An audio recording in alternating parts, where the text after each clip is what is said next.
athi manibe ne-gratitude journal. Ndibe nayo ke. Athi mamela ke, xa wenze uzosubmita your prayers and supplication phaya ngo-12 midnight, xa ugqibile ukuthandaza, yiba ne-praise and worship and sing like your prayers have been answered. Uyamkhumbula uPaul and Silas? Bacula besejele. Akuthiwanga uba bazuyongena ejele, but uzawonwaba phaa.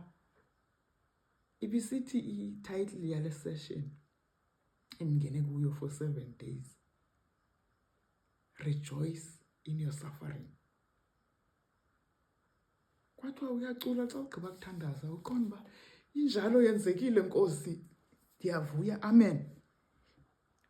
Nantsi into endiye ndayiqaphela apha njengoba ndicelwe ngamalawo, kuyafastwa ke le 7 days, but yona ilight kufastwa from 6 in the morning. Ngelaa xesha wenza i-check-in yokuqala ekuseni, so iqalile ifast. So you eat one plant-based diet, uqale ifast throughout the day, and then eat a plate of fruit in the evening.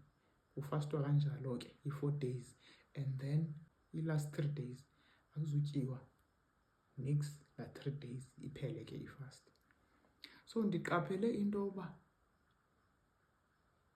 njengoba sibamba la maxesha 6, 9, 12, 3 and back to 6, andiva noba andityanga. But kwakhona imini apho ndabhizi andawabamba amaxesha u-9, 12 no-3. So ndenza u-6 no-back to 6. Indlela endalamba ngayo phaa ko-1, ndiqonda andilambe. Hayi, ndancama ndatya. Qonda kwenzeka ntoni ndalamba kangaka?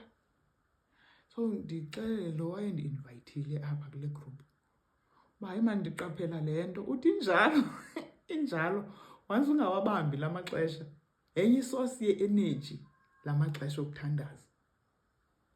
Ndithi kuba ndiyamangala uba zange ndalamba kangaka, kutheni ndilambe kangaka ngoku?